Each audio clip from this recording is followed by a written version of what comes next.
تو کوئی آپ کو آئینی رکاوٹ نہیں ہے. آپ 40 سال سے اس شہر کو جانتے ہیں.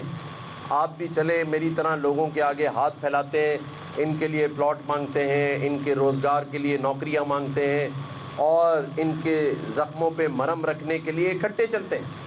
پہلے بھی میں نے ایک کو کہا تھا آ جاؤ موٹر سائیکل پہ شہر گھماؤں گا, تو یہ سفید پرچم والے کو بھی کہتا ہوں آ جاؤ, میں ڈرائیو کروں گا, تم میرے ساتھ بیٹھو, ایک ایک کے گھر چلتے ہیں. میں ہیوی ٹریفک نے ایک اور جان لے لی. بلدیہ ٹاؤن میں واٹر ٹینکر کی ٹکر سے 4 سالہ عفان جاں بحق ہو گیا. متوفی عفان کے چچا نے کہا ہے کہ گراؤنڈ میں کھیلتے بچے کو واٹر ٹینکر نے کچلا ہے. کھیل کے گراؤنڈ پر واٹر ٹینکرز کا قبضہ ہے. ہمارے بچے اب گراؤنڈ میں بھی محفوظ نہیں ہیں. جبکہ ایس ایس پی کی ماڑی کیپٹن فیضان نے کہا کہ بچہ کھیلتے ہوئے سڑک پار کر رہا تھا, اس وقت یہ حادثہ پیش آیا.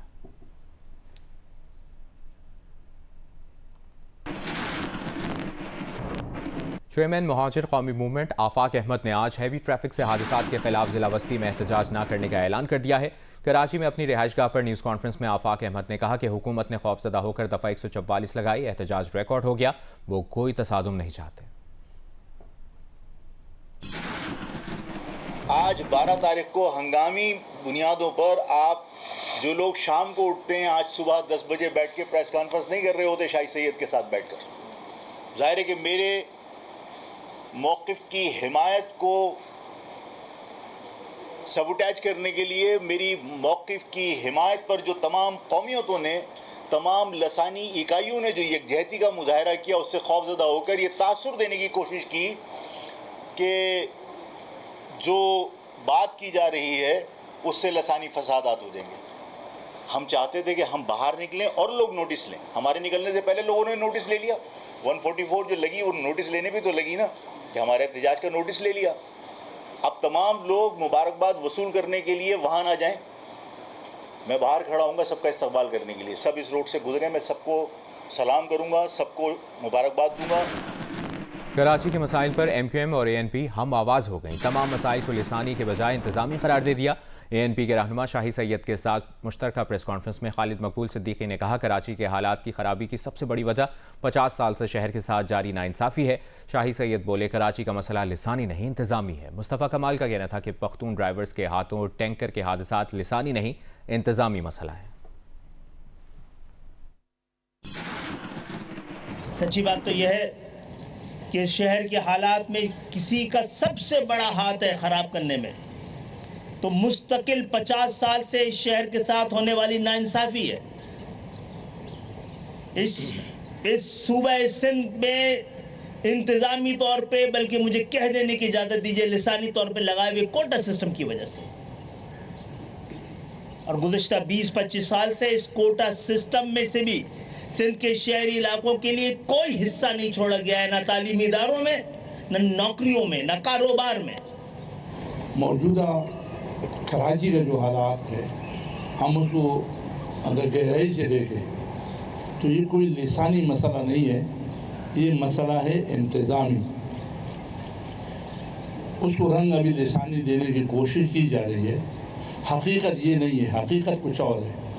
حقیقت یہ ہے کہ کراچی میں بے روزگاری, کراچی میں ایجوکیشن میں بھی دھاندلی, میرٹ کا قتل, یہ کسی کا مسئلہ نہیں ہے, یہ انتظامی مسئلہ ہے. اور ہم نے مل کر کے حکومت وقت سے چیزیں لینی ہیں کہ ہمیں پانی بھی گھروں میں نلکوں میں چاہیے, ہمیں بجلی بھی اپنے ٹائم پہ چاہیے. جو ہمارا حق ہے وہ حکومت وقت سے ہم مانگے اور مل کے مانگے. سب لوگ یہ نیت کر کے نکلتے کہ آج ہم نے جو مہاجروں پہ ٹینکر چلانا ہے تو سینکڑوں لوگ ایک دن میں شہید ہوتے, بعد میں آپ اس کو کچھ بھی کرتے. اور سارے مہاجر اگر یہ نیت کر کے اگر نکلتے کہ آج ہم نے سارے جو بھی ٹینکر نظر آئے, ٹرولر نظر آئے, جلا دے, تو ہزاروں میں ٹینکر چلتے. یہ جو 10-12 کی تعداد آتی ہے اور ایک یہ میں سمجھتا ہوں انتظامی معاملہ ہے, اس کو انتظامی طور پہ دینا جائے گا. اور ابھی آپ کو بتائیں H B L P S L 10 کے دوسرے میچ میں کوئٹہ گلیڈیٹرز نے پشاور زلمی کو 80 رن سے ہرا دیا ہے. 217 رنز کے ہدف کے تعاقب میں پشاور زلمی 136 رنز پر آل آؤٹ ہو گئی. H B L P S L 10 کے دوسرے میچ میں کوئٹہ گلیڈیٹرز کامیاب.